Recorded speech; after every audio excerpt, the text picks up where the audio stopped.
Mic's on. Once it's actually showing, then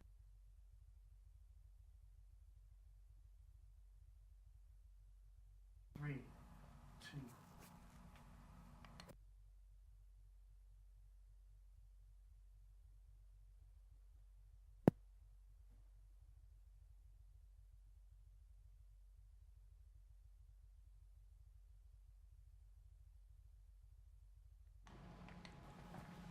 Oh, scheduled to start in less than 1 minute. Never mind.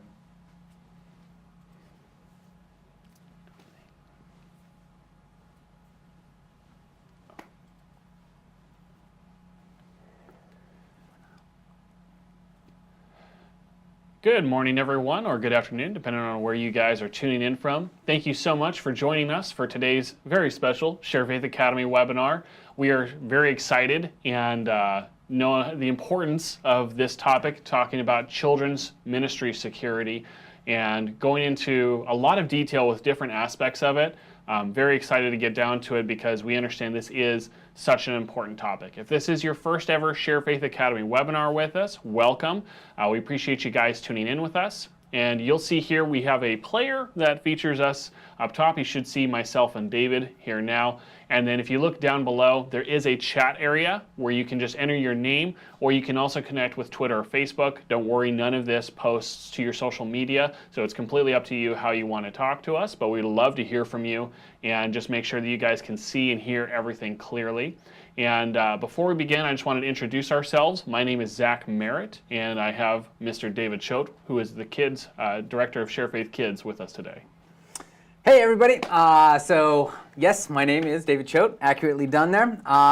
Just a bit of background. I've spent before coming to Sharefaith, I spent 13, 14 years in full-time ministry, the bulk of those doing youth ministry and children's ministry.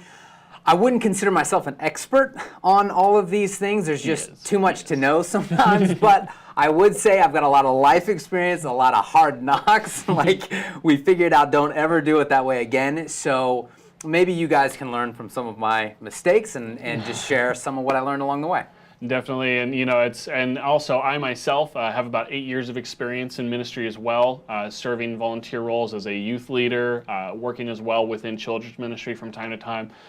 So hoping to bring just that collective experience. Plus, we've also beforehand interviewed and researched this information with a lot of other churches who are doing some great things with security and kind of already have, like us, learned through experience as well. And so we're excited to be able to share all that collective experience with you guys today. And with us also we have Chris Reed, who is the one handling chats. So if you guys have any questions at all during this time, we encourage you to hop on there with us and be able to just let us know what kinds of things you'd like to learn about. We're going to cover a ton of topics ranging from volunteers and leadership, talking about the application process and training, what that looks like. We're going to talk about classroom etiquette. We're going to talk about providing a safe environment for your kids, and we're going to have some helpful resources to show you guys afterwards that you can help start using right away to make your ministry more, I don't want to say bulletproof, but more secure in a sense, so you guys can definitely work at that.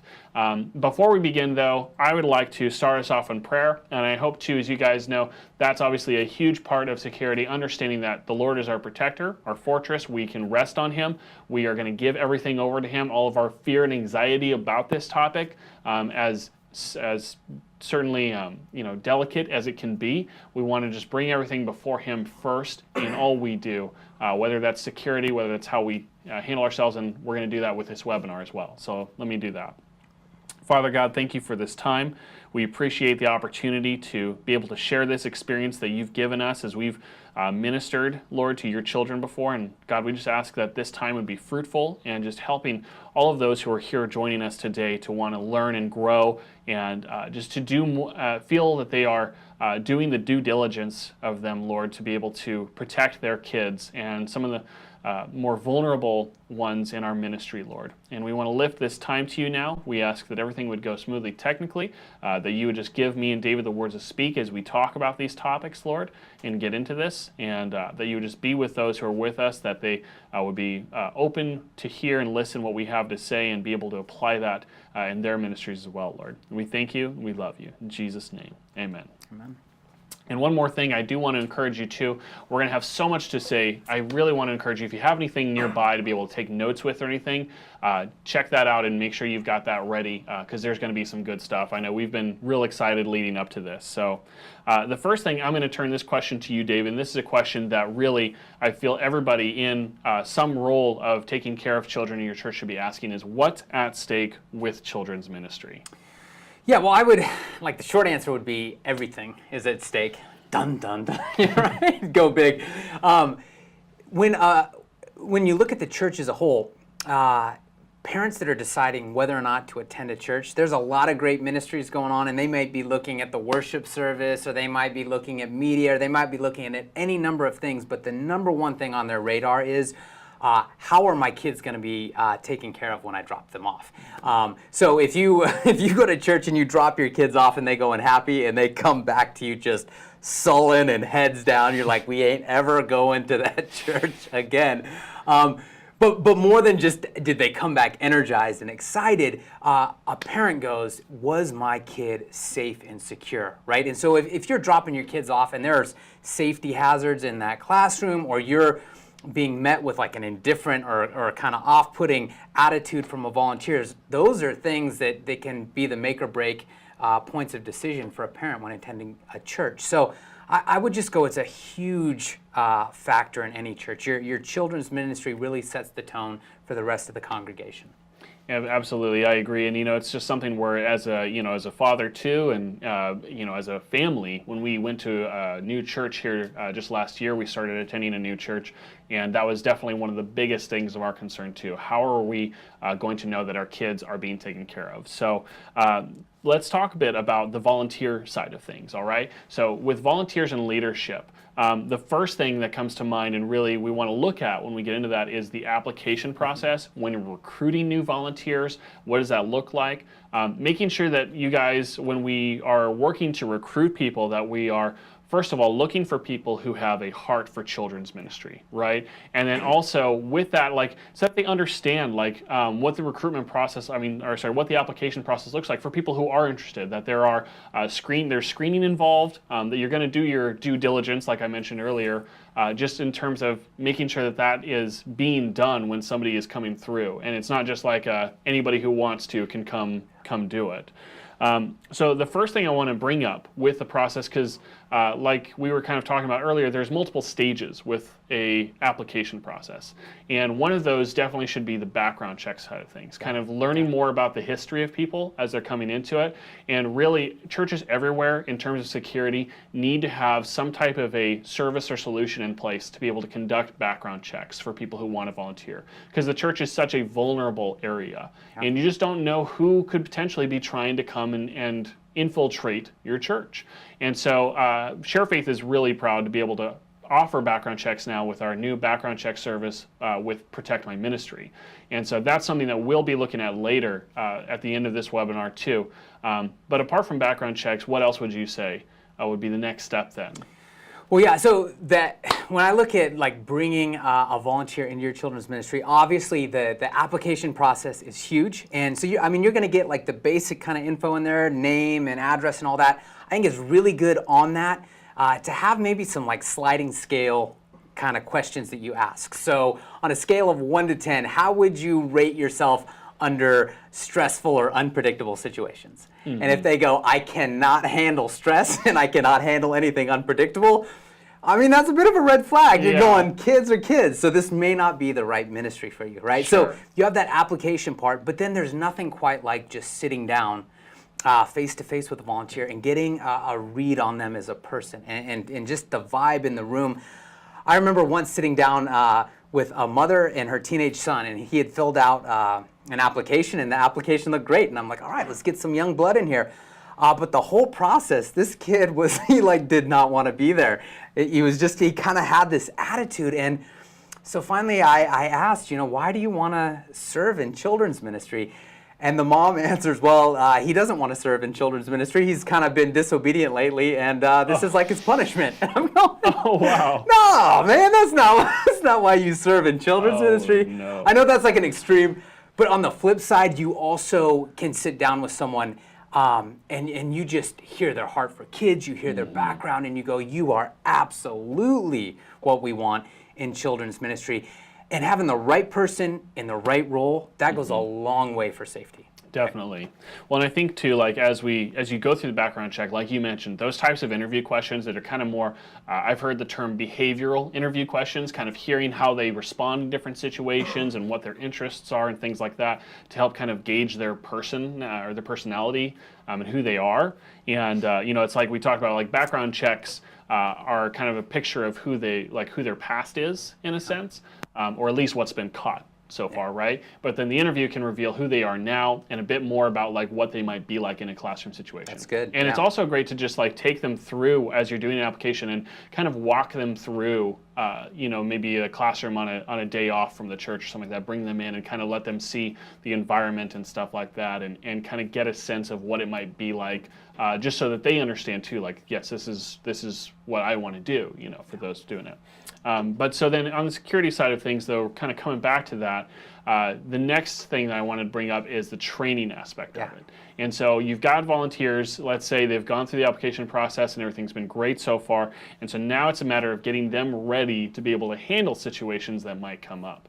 One of the ways that I know a lot of people do it is kind of through shadowing, where after you've already kind of given them a rundown on your security policy and way things should be done and stuff like that, they'll be with another leader in the classroom, a teacher or whoever is kind of managing that, and then they can kind of stand back and learn and be an assistant and then grow more comfortable with kind of how the operations are that way. Yeah, that's great, and that's right on. I would say the last thing you ever want to do with a volunteer, especially a new one, is just throw them into a classroom and not give them any direction. So you're creating an environment, if you do that, where they're going to wander into trouble or something's going to go sideways with a kid or with another volunteer. So in addition to shadowing, I like before you're even in a classroom, maybe assigning someone to follow, to walk a volunteer through the classroom and walk them through a typical service without any kids in there at all, and just go, so here's typically how it starts. Parents will come here and they'll check in here, and when you greet them, this is a great way to talk to them. If you notice that a kid is sick, or just like walk them through a typical service, because a lot of people, they have an incredible heart to serve, and that's what we want in ministry. But you can't assume that they know what children's ministry is like. And so on the leadership side of things, it's so important for you as leader to just walk them through that and do everything that you can to help empower them and give them a sense, good and bad, right? Don't like sugarcoat it. Go, sometimes kids will throw up in class. Sometimes there's going to be a fight. Sometimes these things happen, but you don't have to be freaked out about these things, right? We've thought about them. We've experienced them. And as we walk through this service, you're going to be given the tools and strategies you need to be successful. Definitely, and I think giving those volunteers that confidence that they are coming into something that's already established, I understand a lot of people who are watching with us now, maybe they're not there yet and they're wanting to get this all put together, and so that's great, and I hope you are taking notes, because we're going to get into more meat here for things, but we're just talking about some examples of ways that you can do these things. And so we talk about with shadowing others, seeing how others do it and everything. Also there's group training, and David, like I know you've talked about like before with having a monthly meeting with leadership. Yeah, no, that was one of my favorite things of everything I did in children's ministry. I love being around the kids. I love teaching, all of that. Getting together once a month with your leaders and talking about the overall picture and scope of children's ministry is so good. And on the safety side of things, if you're the leader, you can only see so much. So you might be going through classrooms, or you might be putting out fires here and there, but your volunteers that are serving in the classroom every week, they're the ones that are going to notice, hey, the wood paneling is pulling off here and it's getting a little dangerous. This door doesn't lock like it should. We're having an issue with this parent consistently, and so you need to be able to hear those things, and then in that group meeting, talk it out and go, okay, here are our policies. Here's how we're going to address that. Children's ministry is never like a one-person rock star kind of show. It is always a team, right? And so if you can get your team together, get them communicating, have monthly conversations about children's ministry and safety, that in and of itself, I would say, is a huge win for any church, any children's ministry that's trying to move forward in this issue of how do we make our ministry more safe. Definitely. And and the other side of that too is you don't want to, because that's fantastic to get the leadership, make sure that you're on the same page. That's a major necessity to keep that rolling. And then also though, we work with the reality though, since we're so many volunteers in our services in our churches, it can be difficult sometimes to get all of them together in the same place to do something like that. And where I've seen some great examples is doing like a pre-service meeting every week with everybody who's there that Sunday or whichever day it is. So like you just meet with them maybe about 15-20 minutes beforehand, and I've heard one children's ministry director talk to me about how their policy is to have them come together and then go over, like highlight a security policy. And it's kind of a good refresher too, because you'll have people who, you're consistent, come every week or every 2 weeks type thing to volunteer, but it's still good to get that refresher and to hear that like, oh yes, that's right, this is what we do in case of this, or that's right, this is where I could find that if I need it, or something like that, or this is who I talk to in the event this happens. So those are all good things to just like keep a note of, like, okay, this month we're going to go through in every service this month beforehand, I'm going to mention this again, just so I hit all of the volunteers as they come through the system. And that's just a good way to keep them kind of up to date too with anything that's going on. I think that's fantastic. And the one thing I would throw in, it's also a great way to keep a pulse on your volunteers. Sometimes we forget that they're human too, and they go through stuff. And so sometimes you'll have the volunteer that comes in and they're sick, right? They're just obviously sick. They shouldn't be there. But they know it's hard to get volunteers, and they've got the guilt and all the rest. And so if you have that point where you all touch base, it's like, go home, right? We're going to survive. It's going to be better for the kids, for everyone. So in addition to everything you said, I think it's great for keeping a pulse. Definitely. So yeah, I think that's a great option then to do like a weekly meeting just beforehand with your services so you can kind of cover those bases. And there's different trainings too that you can do as a group. Like there's certain things, like you could obviously like send leaders to conferences. There's some great conferences out there that people can find out about and get in touch with. And then also, there's specific things that you want to make sure that you touch base with, especially with leaders. Things like dealing with child abuse and recognizing things like that. Like making sure that somebody there understands and knows how to do CPR and first aid. That's crucial. And it's great. This is an opportunity as well where you can actually get your congregation involved when you're doing trainings like these, and kind of like reaching out and finding out if there's anybody there who works like in the police department, fire department, EMT services, anything like that. Like there's so many resources you may not even realize you have at your disposal. That you can have someone come in and kind of help your leaders understand these things and learn some of these basic principles, get certified for first aid and all that kind of stuff. Like it's just a great idea to look into that if you haven't already done so. Yeah, and on top of that, that's so good. There are so many people in your congregation that want to serve, want to help, but they don't necessarily see themselves as being in children's ministry, right? So that's great. Have them talk to your leaders. I think it's great if you can find those same people and have them come in and talk to your kids. Oh yeah. Right, like we had services where a fireman in his full outfit, uniform, whatever you call that, comes in, talk to the kids about safety. Same thing with a policeman. Same thing about with a nurse. And the kids eat it up. You're like, what have I been doing wrong, right? They never listen to me like they listen to these guys. But it's good, and they can cover some of those things, those safety concerns that you have, because you want to be not only talking to your leadership team about safety, you want to be talking to your kids about it as well. And so they can be advocates for you and serve a really cool role in that as well. Oh yeah, absolutely. So definitely that's something to look into if you haven't already kind of asked those people in your church, or even see if they, if people I'm sure you might have connections you may not realize you have to be able to get people to come in and do stuff like that.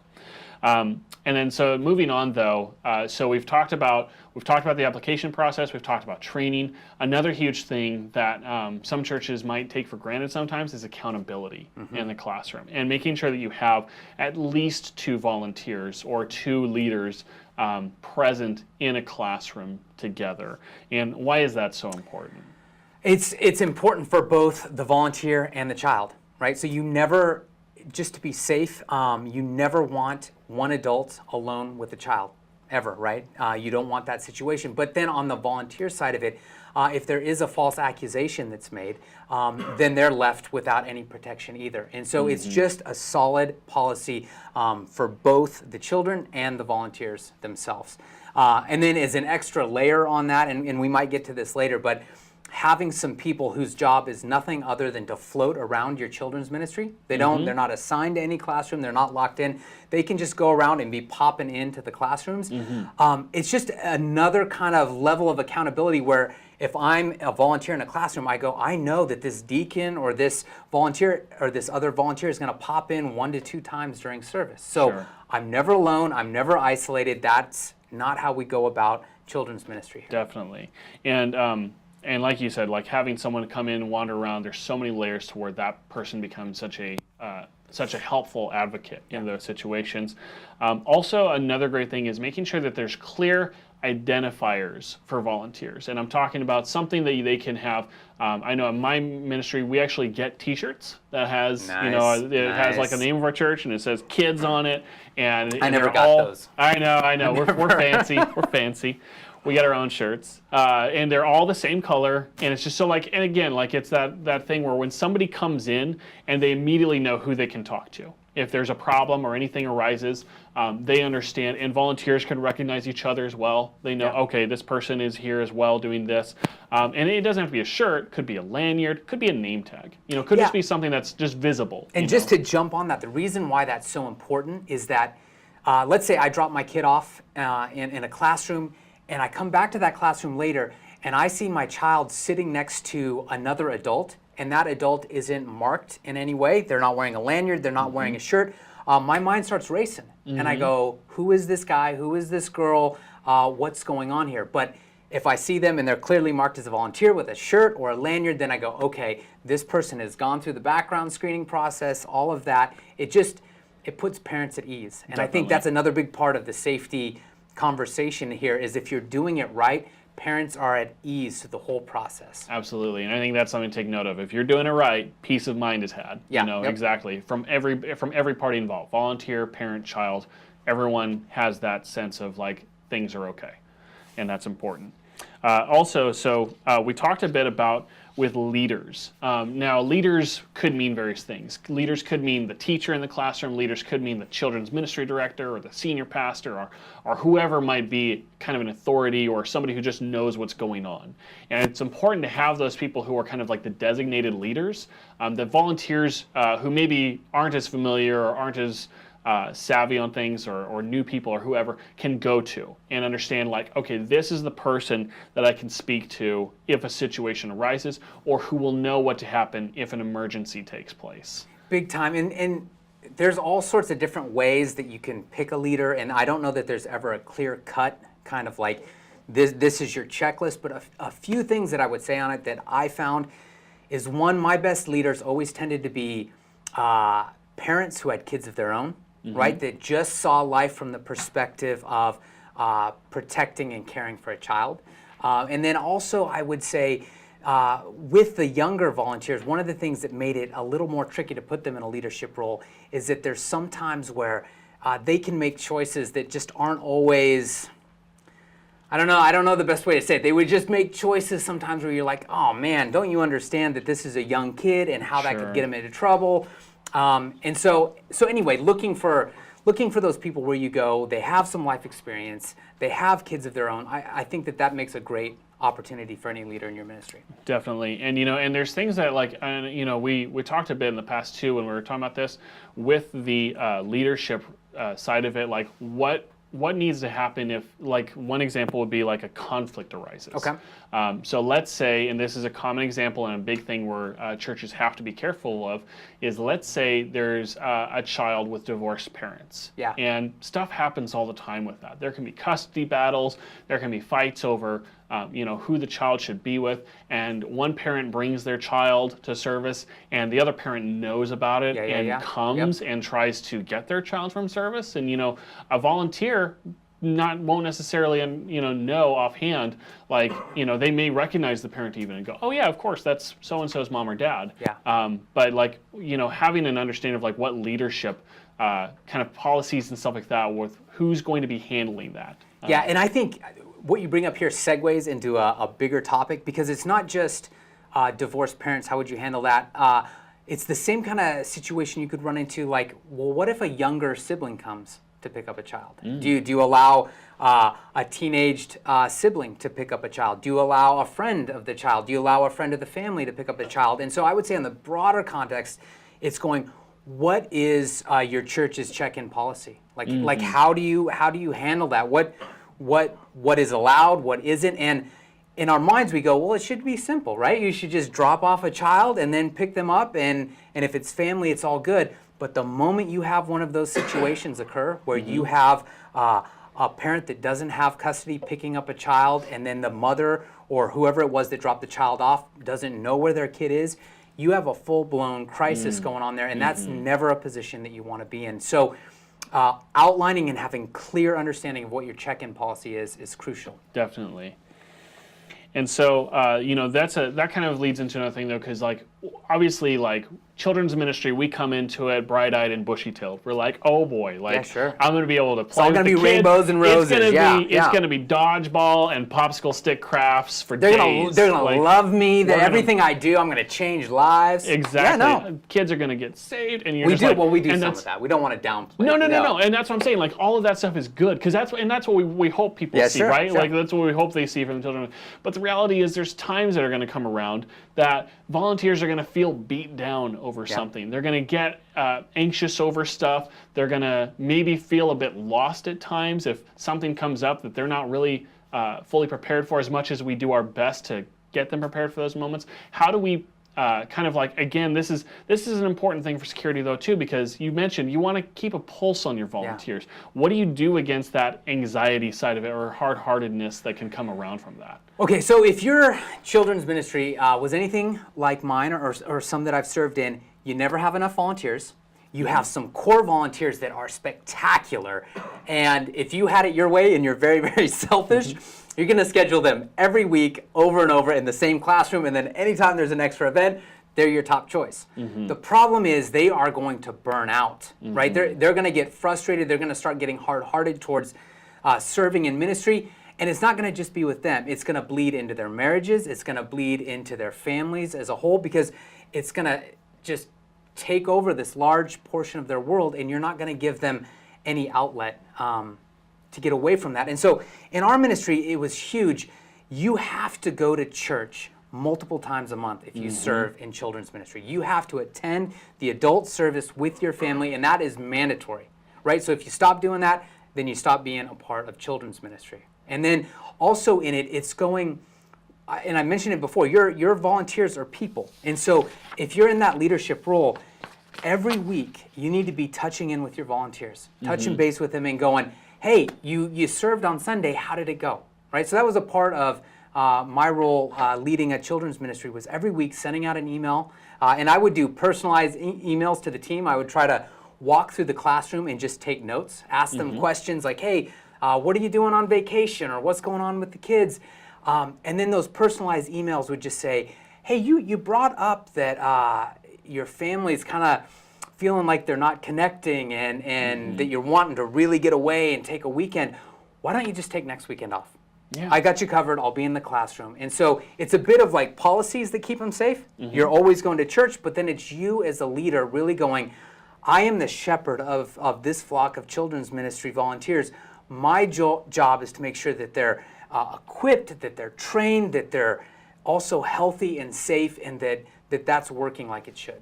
Definitely. And it's so easy to lose sight of that sometimes, like you said, because we're just like in a constant, like, man, we just need more. We need more. Yep. We need more. And, I even in cases where it feels like you've got, plenty, it's just all of a sudden, like this one weekend, for whatever reason, like nobody showed, if you feel I don't know what it is about those weekends. It always happens. It's like, what? No Did church we miss can the escape. rapture? Yeah, sure. Exactly. And so, but yes, it's so important to keep that beat on it and just kind of keep that communication channel open with people. And again, it's something where you don't want somebody who doesn't want to be there. You don't want somebody who feels like now at this point it's become a chore, and that starts to open up indifference, that starts to open up other, potential accidents from happening, or things where they're just not. And on that point, man, that's so good. If you ever meet with a volunteer and you get that sense of like, man, I'm burned out, and they're almost giving you the reasons why they shouldn't be in children's ministry anymore, give them a break. Let them take, a month or two or a quarter or whatever it is off. Because a lot of times when you do that, they'll come back with a fresh perspective, ready to serve. And again, that's all about safety. When you have a volunteer in the classroom that's getting to that point of like indifference and hard-heartedness towards the children, that's when they snap. Yeah. Right? That's when they say something harshly that they shouldn't have said. That's when they get short-tempered, and you don't ever want that around kids. So anyway. A couple examples that we can give people who are watching of like ways that these are handled. I know one church I've spoken with who does a thing where they don't have volunteers do more than 2 services a month. Yeah. That's the maximum they do. And thankfully, like the volunteer base is there where they're able to rotate like that. And so some churches can be in a position where they go, okay, we're just going to have you and you on these 2, but the other 2 ones you just attend the regular church, like you're saying, making sure they're attending multiple adult services to kind of prevent that burnout from happening. And really, most of the volunteers only help maybe once a month or something along those lines. The other side of it is I've heard another example where one children's director was saying how she actually makes everyone take the summer off for volunteers, except for just the paid staff that are there. And they might pull in the parents and stuff too, like letting the parents know, like, hey, we're gonna lean on you guys for some of the summer months because attendance goes down, it's a little bit easier, but it gives all of those volunteers who are doing all stuff this school year when all the craziness is happening, gives them that chance to take a break, like you're saying, and just have that summer. And she says every time without fail, she's had them come back rip-roaring and ready to go by September, and they're just like, yes, we're ready to get back into it. Like, she's having to fight them off through August to keep out of there sometimes, say, no, you wait. Like, you're just gonna, I don't want you to get too burned out. And she was telling us that like, she's had some volunteers who've been there for like over, like, what was it, 10 years? That's fantastic. And just something like, but she's just had that kind of model. So that can work great for some churches to do something like that. So these are just some examples we're throwing out there for you guys to work with. And if you're watching right now and you're going, well, that sounds fantastic, but that's not the reality. Requires volunteers. Right, like we barely have enough as it is, and it's my job to keep this place staffed, and I can't do it. That's a conversation to have with your leadership. And I know sometimes those conversations can be scary or a little intimidating, but present it from a safety perspective, right? Go, for the sake of our children, we need volunteers in here that are fresh and that are ready to go. And if you can have that conversation with leadership, your senior pastor can be a real advocate for you in that, and talk to the congregation and go, this is why it matters that we have. It's not just about getting volunteers in here. We really want our kids to be safe. We need a rotation for these reasons. I've talked with my children's director. They've expressed these concerns. I want to talk about this as a church family. And then you can get some real wins there. So if you're feeling hopeless, don't just sit on that and keep that, right? Pray about it, and then go to your leadership and have a conversation about it. I mean, and then from there, depending on how far you get down that conversation, like that's a thing then to turn to the congregation, because that's right. Who are your volunteers? Like, they're part of your congregation, and so it's a matter of like understanding like the need, like for it too. It's like we need people in there for accountability. We need people in there to make sure that we have enough volunteer to student ratio, that things aren't going to get out of hand and stuff like that. So it's all important, very much so. So we've talked a lot about volunteers and leadership, and I don't want to, and I feel like there's even more we could get to, but let's move on. I want to talk more about the classroom and providing a safe environment, because that's just as important too when we talk about this subject of security. It's real easy to think of all the stuff of like what people could do, but it's important to also reflect and kind of see some things that you mentioned, like in ideas of like things that volunteers can bring up to your attention, like things that may not be safe in the classroom that can be taken care of or should be looked out for, so those things are taken care of. One idea we talked about was the idea of having a hall monitor present for a safe environment, having someone who can float between the classrooms. And I mentioned how that can be a help and an accountability, but there's other things too, right, that we could do with that person can kind of help with. Yeah, I mean, the hall monitor can really be your bridge between your classrooms and the rest of the congregation. If you don't have some kind of procedures in place of how your children's ministry is going to communicate, it can be real easy for a classroom to feel isolated. And so like a worst case scenario would be, let's say you have your 2 volunteers in the classroom, but one of them gets injured, right? Something happens, one of them gets injured. The other volunteer now goes, well, what do I do? Do I run out of the classroom to try to find someone and leave all the kids unattended? How do I handle this? And so that part of that would be, if you don't have radios in your classrooms or walkie-talkies, that should be a must. Some way for your children's ministry volunteers to communicate to someone outside of the classroom. But then that hall monitor, that kind of roving person, can be the person always checking in and going, hey, if you ever need something, I have a walkie-talkie here, let me know, whether it's a dirty diaper that just has to get out of here, or a sick child, or a screaming, crying child, and you really need me to get a hold of a parent, whatever it is, they can be a great role for that. Definitely.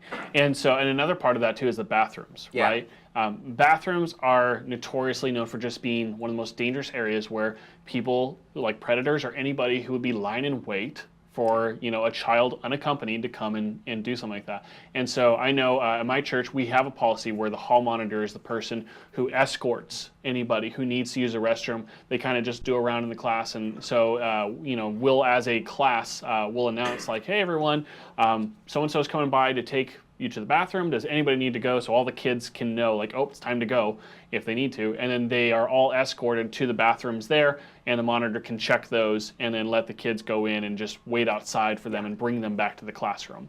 And so that's something too where that's another important area that can't be overlooked either. Yeah, the ideal for bathrooms would be having restrooms that are designated kids only within the children's section, right? And so I had a dream scenario where in like our actual classrooms, we had these little squatty potties. We called, I mean, they were mini sized, you couldn't even believe, but they were made for smaller kids, right? And so that was their bathroom, and only they could use that. But as the kids got older, we would have adult-sized bathrooms in the hallway, but those were kids only. And there was some points where you would just see a parent dropping a kid off that would want to venture in there, and you have to just get very diligent about that policy and go, only kids are in these bathrooms, and we're not doing it to inconvenience the congregation. We're not doing it to just make policies for no reason.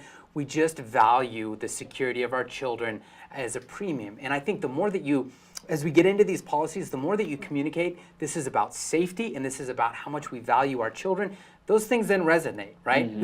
Who's going to go like, oh, I don't care about my kid's safety, right? I mean, everyone does. So if you're communicating in that way, it goes a long way in instituting some of these policies. Definitely. And then there's other things too, obviously, like we can look at practical things like anchoring down bookshelves and furniture, making sure that you have locking rooms that aren't in use, anything like broom closets or classrooms that aren't being used for the moment or anything like that. Again, you don't want to have an area where somebody wanders into an area they're not supposed to, or like we just talked about, the idea of somebody hiding or something like that, sneaking past and getting into those spots. So having that done, child-proofing things for little ones, obviously looking at your nursery and your baby's rooms and all those areas to make sure things are safe for the kids.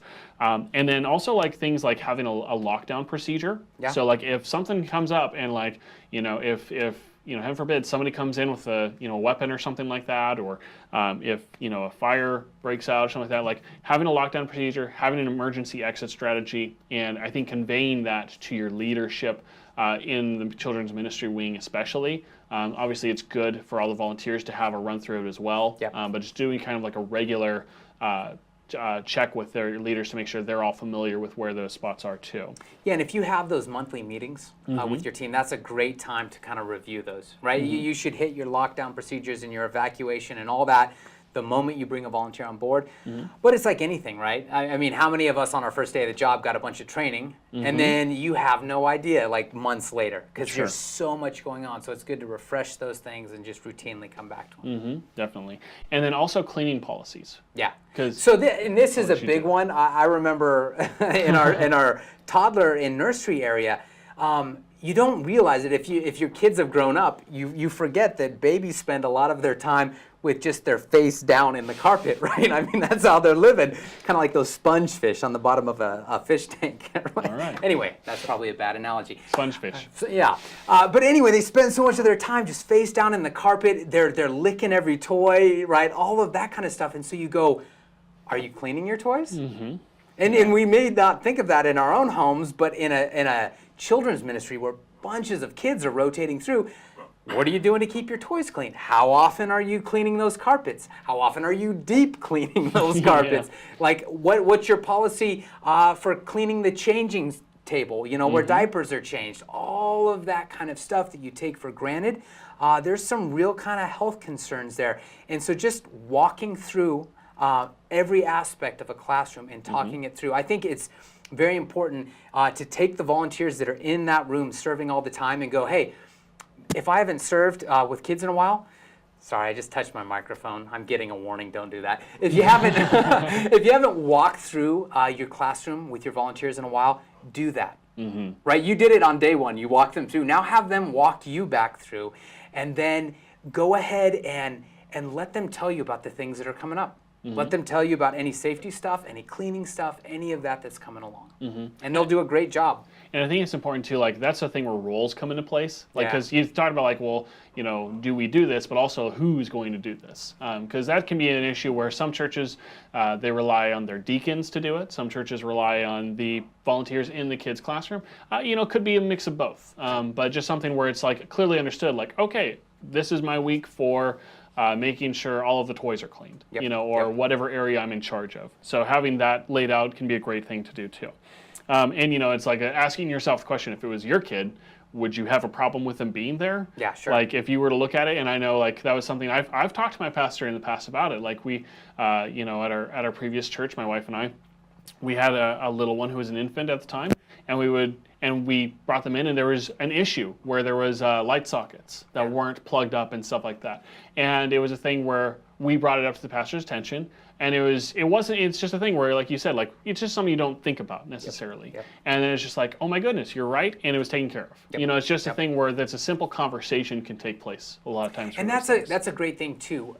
Talking through with your leadership, what is our policy for fixing things that get broken? Sure. Right? Like who do I go to? Who is the fixer-upper or the person that's gonna put that siding back on? Who's gonna go and purchase, you know, the child safety locks if we need those? Because nothing can be more frustrating for a volunteer than bringing a safety concern up multiple weeks in a row and then it not get addressed. And it starts to reflect poorly on you as the leader of a children's ministry if that goes on, and it really starts to frustrate them because they care almost more than anyone else, because they're the ones feeling the pressure, like, hey, kids keep wanting to touch that or go in there. So anyway, clearly laying out, if you see an issue, who are we going to contact and how is it going to get fixed? Definitely. And so we talk about the idea of providing a safe environment, and part of that too also belongs to classroom etiquette. And really talking about you know, not just your volunteers, but also your students, your kids. Like obviously, you know, kids can do things, and kids can, you know, be, you know, there could be issues with bullying in the classroom. There could be, maybe there are students that have certain needs, whether it's maybe an allergy that you need to be aware of, or there could be special needs students in your classroom sometimes. So I want to talk a bit about this. And so with classrooms too, one thing before you even get into that is the idea of age ranges and having clearly defined age ranges. So what do you say? I think it's a good idea. I think age ranges are crucial in there. When you look at like the younger ages and you kind of go like infant, toddler, 2-3-year-old, 4 or 5-year-old, but man, like when a 5-year-old comes up into like a 1st through 5th grade kind of classroom area, you look at that little 5-year-old and you're like, oh my goodness, that kid's just a babe wandering into this big room. But at the same token, those 5th graders are starting to go, you know, kids' church is getting a little lame. And so you've got to blend. If your age ranges get too big, you start creating an environment where things can get unsafe, especially if things like roughhousing start breaking out or anything like that. So as much as possible, I think your goal would be to have as many specific age range classrooms as you can get. That's the ideal. I know that a lot of churches out there can't do that. If you're in a class, or if you're in a situation, maybe a smaller church, and you have older kids with younger kids, a great thing to do is sit down with the older kids and their parents and have a conversation about leadership and go, we need you in this classroom as more someone who can help us accomplish the mission that we're trying to accomplish here, as opposed to just being another kid that's sitting in here learning. And that's not a bad thing, right? We want to see our kids discipled and grown up and set free into ministry. And so anyway, an opportunity there. Absolutely, and I think with smaller groups, I've seen that before, where it's a matter of you see, perhaps there's or maybe there's just there's not quite enough of a certain age group that you, like the church is necessarily saying like, well, we can, devote volunteers to like 2 or 3 kids or something like that. But it's just something to keep in mind of like how you can still disciple those kids ultimately is the thing. So. All right, but then also before class, let's say class is starting, setting those expectations can be a huge thing for like classroom etiquette. Obviously, like we know you don't bite or spit or throw things at people or something. Or hopefully we know those things. I don't know. I mean, it depends on Chris is shaking his head no, he's still learning. So, it depends on how it goes. So with that, though, it's a matter of setting expectations before things start. And David, I know you had some great examples of what you did I really liked. Yeah, like in the Sharefaith Kids VBS curriculum, you can check it out if you want. But we always opened every service having our kids repeat 3 things, right? Every child would say, while we're here, we're going to be safe, we're going to be responsible, and we're going to be respectful, okay? So all of those things are huge. And so as you have kids repeat those things over and over, and you can explain what those mean each time, like be safe, I'm going to keep my hands and feet to myself, right? I'm not going to climb on the walls. Be respectful, I'm going to treat others the way that I want to be treated. Be responsible, you're only going to need to ask me to do something one time, right? Like just kind of going through that, reinforcing that with your kids. It's amazing over time how that becomes a part of the culture. And they can start leading it on their own and then becoming the enforcers themselves within the group. I think the worst thing that you can do on a safety perspective is just kind of let kids run wild, never talk about any kind of rules or boundaries for them, and then just let that become the culture. You'll watch new kids get dropped into it, and it can be an awful experience for a new child and a new family. And so having that conversation, I would say weekly with your kids is crucial. Definitely. So I love that idea. And so we talked about bullying, and I think this is an important one to get to. So bullying, what kinds of policies would you recommend for churches who are, wanting to make sure that they're doing everything to avoid or to deal with conflicts with bullying in the classroom? Well, yeah, I would say on the whole, like zero tolerance of it in any way, right? That if you see it cropping up, it has to be dealt with. I think that there's the great biblical model of how to address it, which is first, you try to have the 2 parties involved talk to each other, right? And just talk it out. So if you can get the 2 kids to have a conversation about it and resolve it, then that's ideal. If not, then you go outside of that and you bring in parents, right? And then you have that conversation again. If that isn't working, if the 2 kids get together and parents get together and they talk and it isn't working, then it needs to become a thing where there's real consequences of if this behavior is seen again, you're going to go to the adult service with your mom or your dad, and that's how it is. Absolutely, and there's discipline in the church. That's the firm hard line mean. I mean, there's a bit of that where you go, we want our kids to be safe, and so there always is a point where rules and policies are what they are, but that you have to at some point kind of go, for the sake of safety, you're no longer going to be allowed to be in this environment until your behavior or your attitude changes. Definitely. I mean, that's the line of fear that goes through their mind when you say, next time, buddy, you're going in. You're going into the service. And they just like, No, I know. Threatening to send a kid to the adult service. I mean, that's... anything but that. Anything but that. Right. Yeah. So yeah, definitely, and there's different disciplinary things we can do. We can do timeouts. We can have, like you said, like it was a great example of like having the kids, giving them opportunity to talk it out.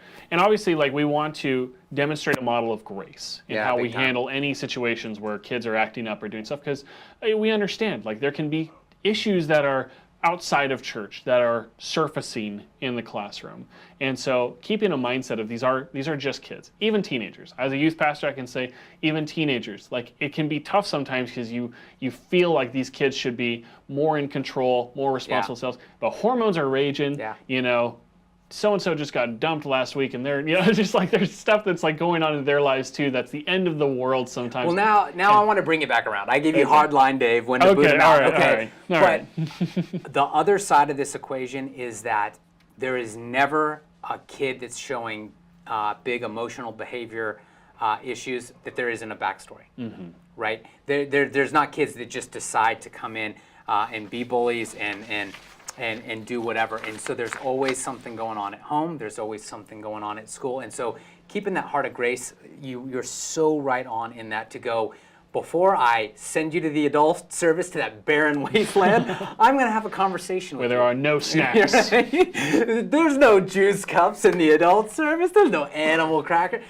But having a conversation with that child and going, I really do want to hear what's going on, buddy? Is something bothering you? Is something going on?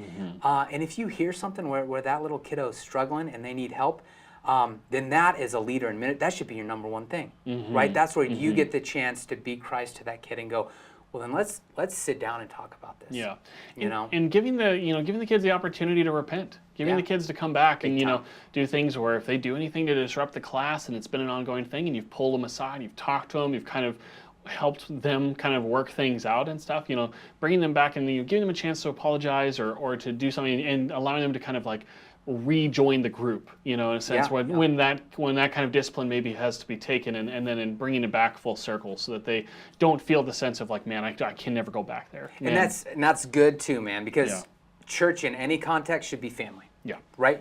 A good church figures out with its members, with its people, how to work stuff out, right? And people aren't cast away and banished and issues and fights are resolved and forgiveness and grace. And so children's ministry, it's like a little family, man, and all those kids and all those volunteers. And so doing just what you said is vital, finding a way to work through stuff together. Definitely. It's almost becoming a sermon now. I know, it's good. It's good though. Why Hey, it's church. All right. And so I mentioned also special needs students, and I wanted to touch on this subject as well. This is an area where I feel like we are just as a whole, many times as a church, we're criminally underprepared on how to be there for special needs students.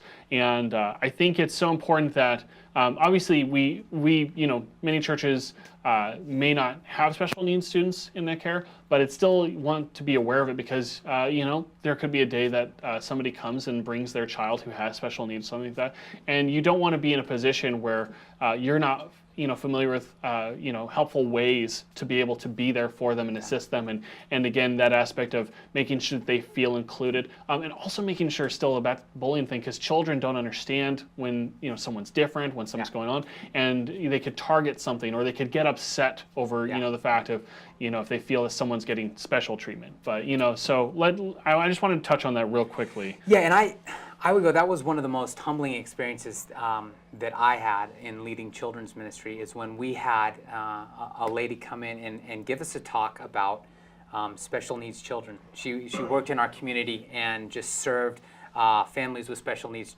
children as her career. I think all of us form our own opinions, right? We see special needs kids from afar or maybe up close, and we have these snap judgments and ideas of what it is and how it works, and we have no idea. We just have no idea. If you're not raising a special needs child of your own, you don't have any clue. And so having a professional come in and talk to your children's ministry about what do we mean when we say special needs, right? Like, we think we know what that means. What does that mean? What does the spectrum look like? How does that play out in behavior? For me, I came out of that meeting with more questions than I went into it with, but the great thing was they were questions I didn't even know that I should be asking, right? It was like raising all of those things. And I would say another thing on the special needs side of it is going, if you have a child brought in with special needs, if you're a leader in your children's ministry, meet with that parent, meet with those parents. Sit down and arrange a one-on-one. They'll give you way more insight than you'll get anywhere else on the best way to integrate that child into your children's ministry. Definitely.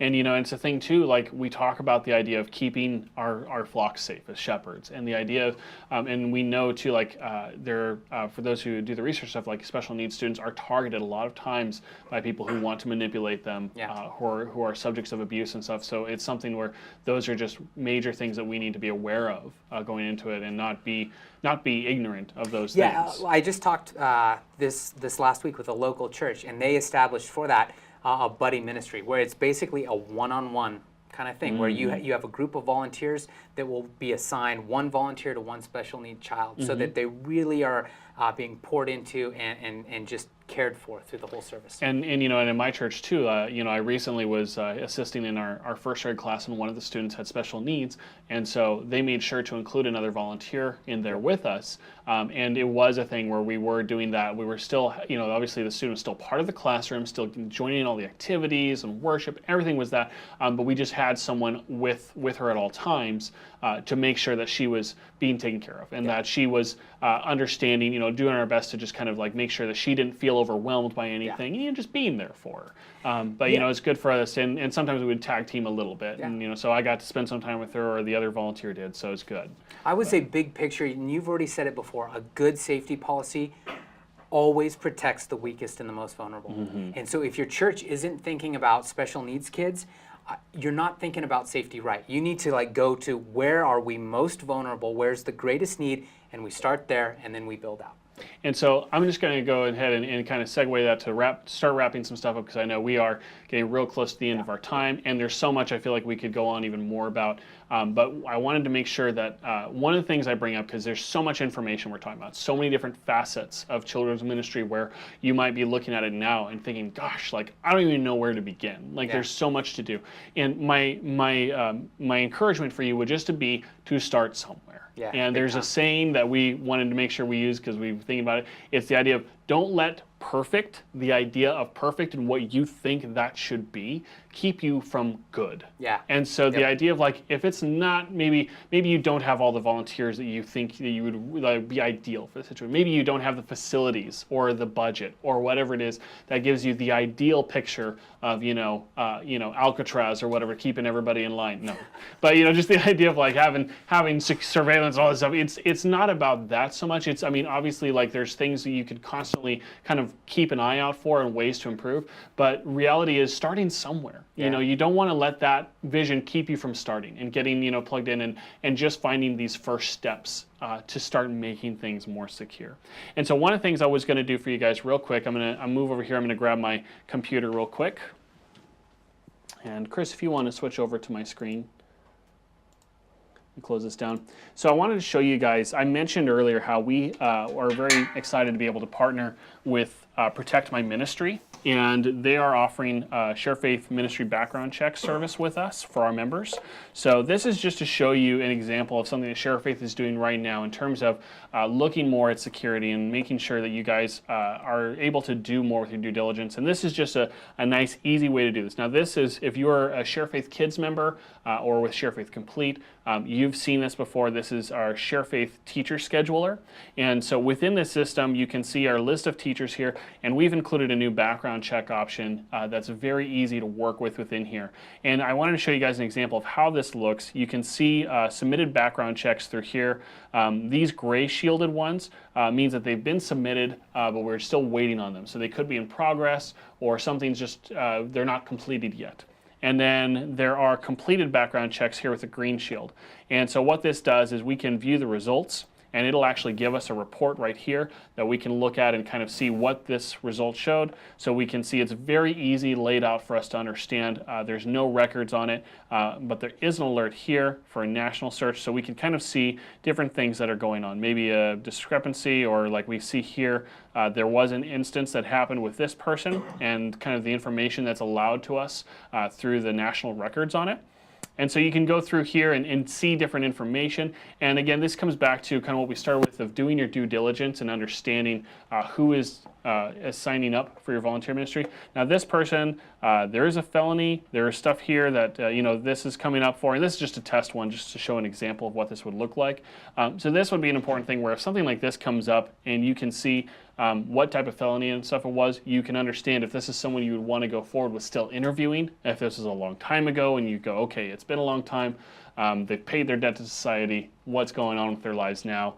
So this is just a thing to give you a piece of the picture for their history and know who they are and what's kind of gone on.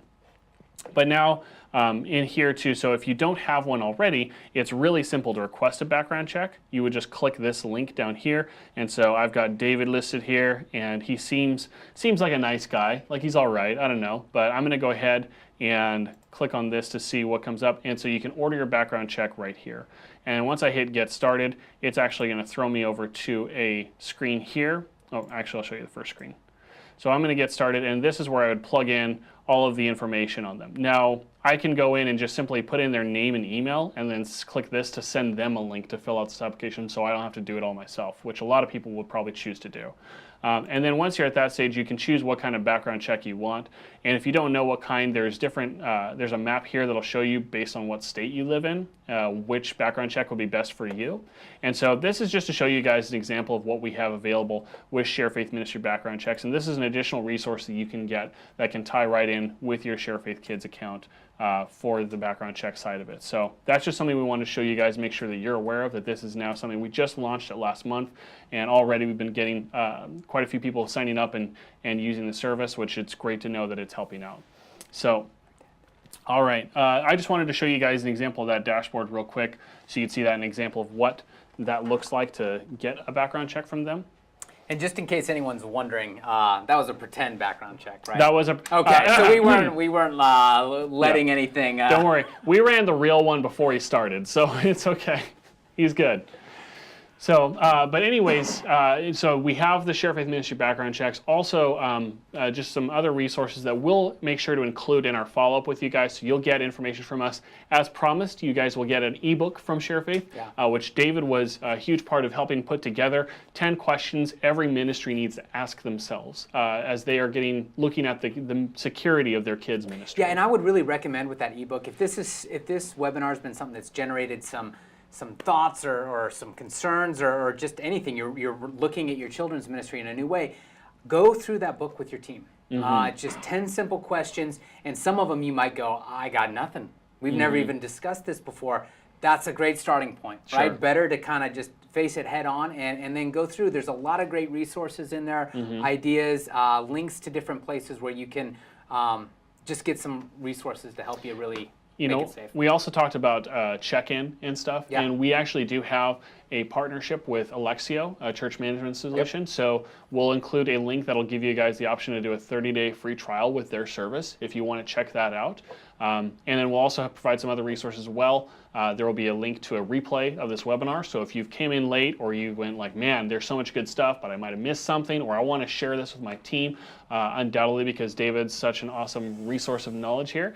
I do what I can. Yeah, I do what I can. Hey, it's amazing. We love it. So we just want to make sure that you guys know you'll get a follow-up with that too. So that'll all come in your email tomorrow.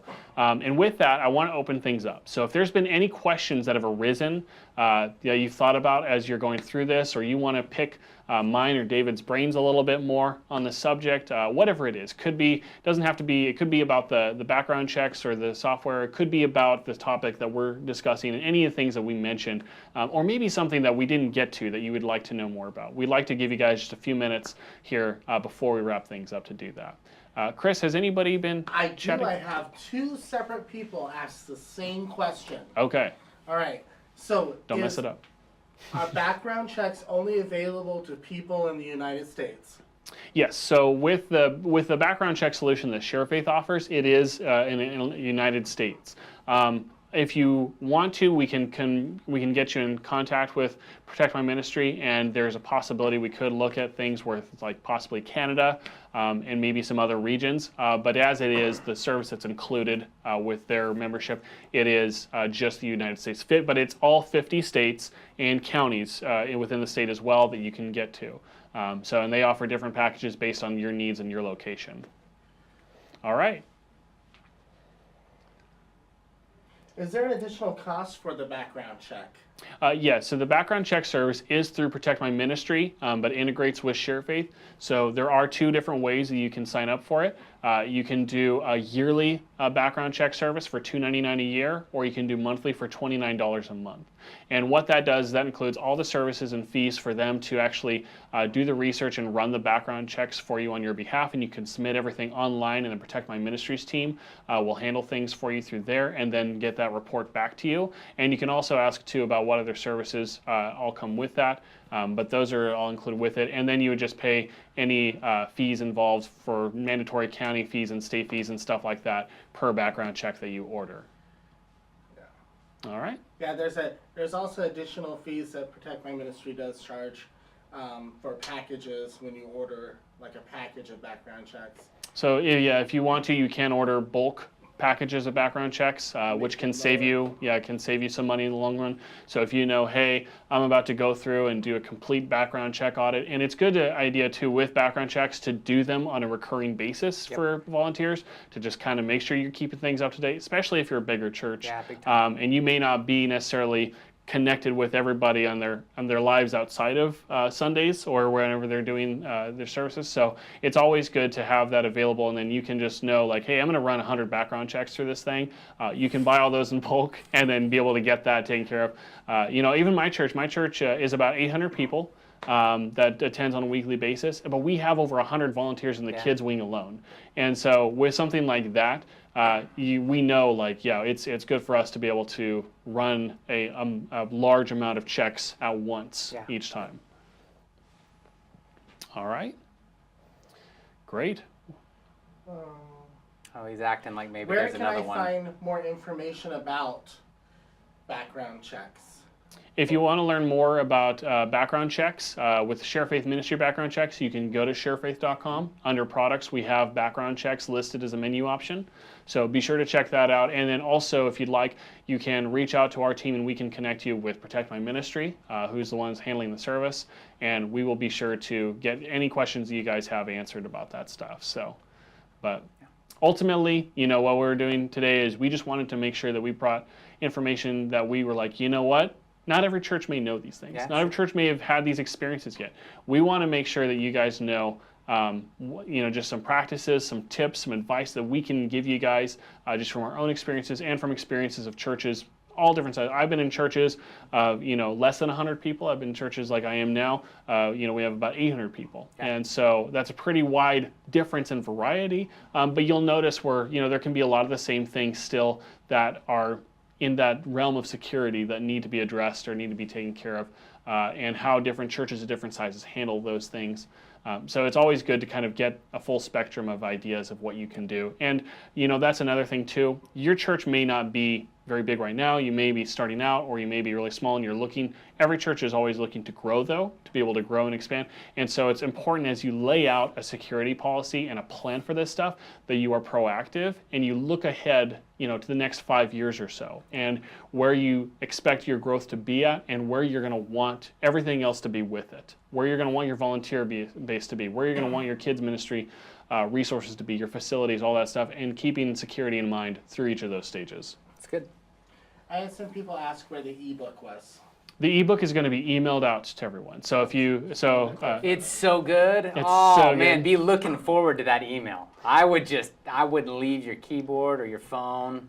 Yeah. Just be ready. As It's promised, coming. everybody who signed up for today's webinar, you guys are going to get that ebook emailed out to you guys tomorrow. You should get that email in your inbox. So keep an eye out for that, and you'll see it. We also have tutorials to help walk them through how to do it once they get it. You're talking about with the background checks. Yeah. So Chris said too, if you do get the service and you signed up and you want to just kind of see how it works, I gave the demonstration there to give you guys an idea of what the general system looks like. But if you've got deeper questions, we've got some tutorials to help you that there. Or like I said, we also have our folks at Protect My Ministry who will help you guys too. Is there online training available for people when they get background checks? Oh, that's a good question. So somebody asked about online training, and yes, there is. Protect My Ministries, as part of that service, does include some online training resources. So there are videos that are available to you. There's training resources about child abuse that you have your volunteers be able to watch so they can recognize signs for that. There's training available, of course, to using the background check system, and different resources that are available for people with that. So. Yeah, and I would say some of those resources that are geared to like how to spot abuse and those things, those are great. If you don't necessarily feel equipped as a leader to talk about those things with your team, man, gather together, watch a video like that, and let someone else with some experience and some background in that just equip and educate your team. Definitely. And learn something yourself too. Yeah. What information should and should be not entered into a background check? So somebody asking about what should be entered into a background check. Like I said, the one example I gave is you could simply provide a name and email and allow that person to then fill it out on their own. But if you would rather take information, say like from a form that they've already filled out and given to you, or if you want to, if you have that information available to you already, you can fill it out and submit it on their behalf, and they'll still get notified via email that there is a background check submitted about that person. So either way, you can do that. And the information that would be included would just be basic information such as like name and street address, but also other details like social security number and stuff like that could be used so that way they can do an accurate search. I think a good rule of thumb is as much as possible. Yeah. Right? You want as much information in there as possible, and then that just helps you cover all your bases. Name, birth date, favorite color, whatever. They also have the opportunity to go ahead and click at when they start doing the background check. There's a button on the top that allows them to be able to send the person the background check so they can fill it out themselves. Right. Yep. Yep. Definitely. Indeed. All right. Okay, well, I know we went over time a little bit. Thank you guys, everyone who's come and stayed with us and joined in with it. This was a blast. I know, it was good. great. It was fun. Gosh, I could sit here and listen to David's stories all day about I could listen to myself all day too. I know. And we're glad you guys felt like you could listen to him for that time too. Sure. I'm glad you got to be with us. Yeah. No, it's great having you guys. We appreciate you taking the time, and we really hope that this information has been just eye-opening for some of you guys and helping to get some insight and some ideas on what you can do to make ministry, make your children's ministry a more secure place for your families. And so before we go, I'd like to pray for us as we head out, and then we'll let you go. Father God, again, thank you for this time, Lord. Thank you for just all the conversation and the different things that we've talked about, Lord. God, I just pray that this information will just be a fruitful source for everyone who's been tuning in with us, Lord, that they can go back to their team or to the drawing board with what they've got going on in their children's ministry and really see those opportunities that they can have to just make them, just to give their children, their volunteers, their parents, everyone involved, the peace of mind in knowing that there is protection there. Lord, we just ask that everything be done in prayer, that you would be able to guide us all in our endeavors to be able to share the gospel with these kids, and Lord, to do so in an environment that is safe and keeps them safe, Lord. We thank you. We love you. In Jesus' name, amen. Amen. All right. Thank you guys again so much. We appreciate having you, and we look forward to the next one. In the meantime, you guys have a great week. God bless.